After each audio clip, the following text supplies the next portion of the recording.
ang gaya natin. Sulit naman. So, tingnan niyo mga boss. Ayan. Buong salamin. Pati dito sa likod. Ayan. Yan ang aircon na hinahanap natin. Dito sa likod. Ayan. Ito. Dito natin sinira na. Binuksan natin ng konti. Baka mag-lock. Ayan.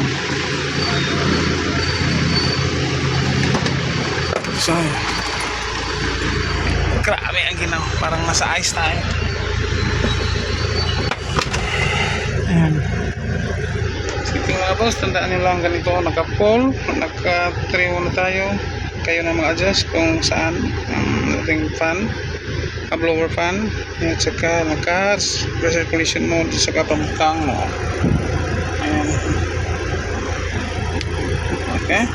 Ganyan lang mga boss. Kadali lang. Hindi na makita ang daan.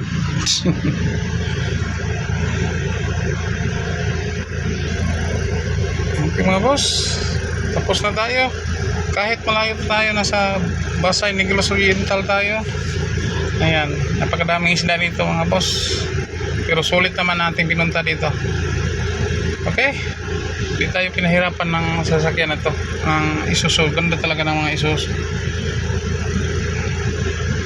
Isuzu at saka ano, mga yung Honda Civic, Honda City, yan lukot lang lahat yan. Hindi yan ano, backless dashboard, lukot lang.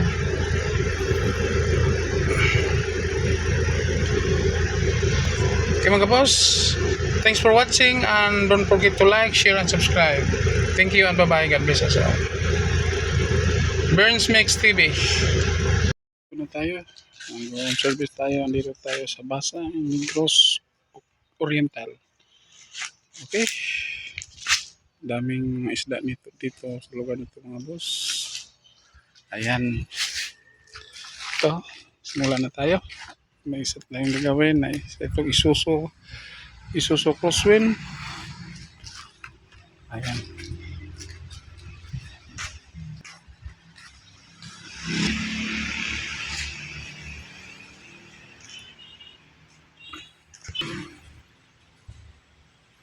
natin mamaya kung anong engine model ito mga boss. Okay, sikapin muna natin.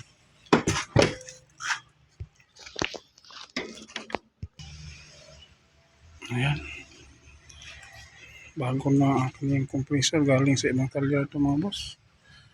Kaya hindi nila na-solve ang problem. Ito, andito tayo, pakalayo tayo, galing tayo ng Siquijor.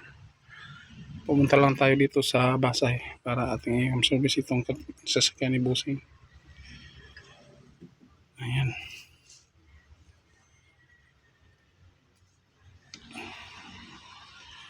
Bagong-bago ang kaniyang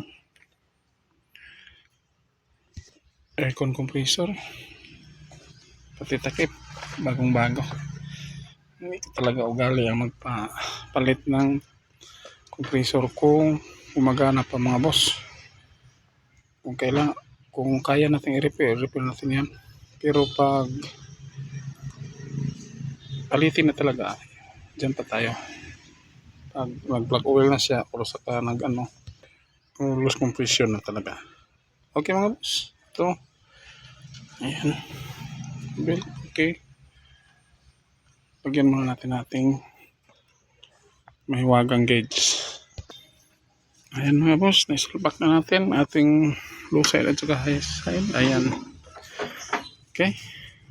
Ang reading niya, naka-off ang engine natin. Ayan, nasa 85 at saka ang high side niya ay 135.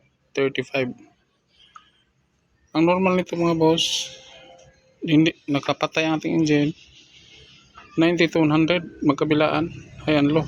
So abnormal siya sa high side natin at saka low side dahil kulang siya ng 90 sa low side at saka dito lumampas ng 100. Abnormal siya. Okay mga boss, kita ko sa inyo. Start ko muna ang engine, saka natin hanapin ang sira nito.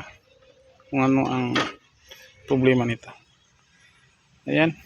Ayan, nandito tayo sa loob mga boss. Start natin ang ating engine. Tingnan natin kung bagong init na siya. Ayan, nakahat na siya ang ganyan ating temperature. Saka on natin ang AC. AC on, blower on, AC on.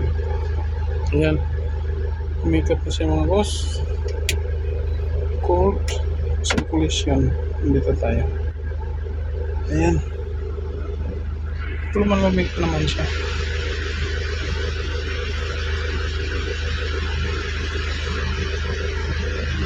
Pero dito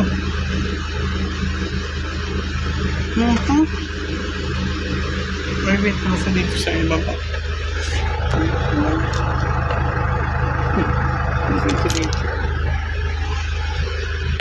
Sa dual AC ito mga boss. Ayan.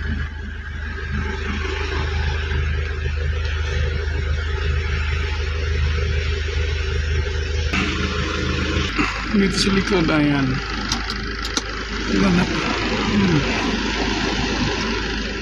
Okay.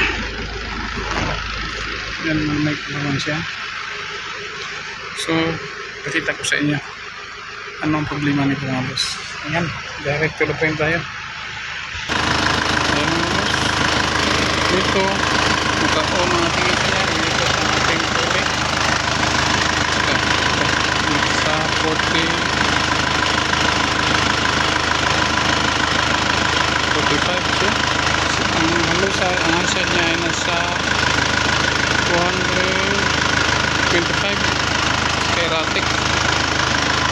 Ayan. Okay. Kita ko sa inyo mga boss. Ayan, bakit siya naka-high side naka-high pressure saka erratic yan. Dito.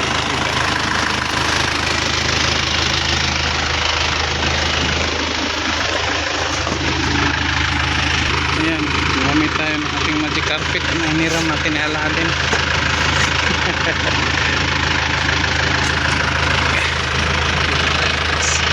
Ayan, tapos napansin mo? Ayan, lakas ng oil. Ayan, napagas nito. Sabihin ko, andito agad yung leak.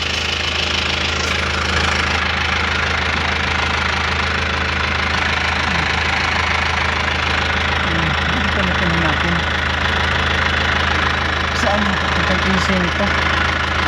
Ayan, dito. Dito. Dito siya. Nilikin. Ayan. Lurus. Ayan. Tapos, ulo na ito. Ang sira nito. Okay.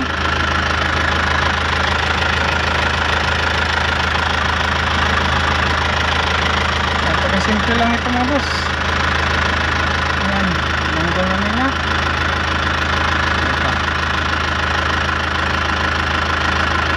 Pagka na dito ng o-ring. Dito, linis ng seat. Pagpalitan na dito, sana hindi na mag-leak. Linis tayo, tapos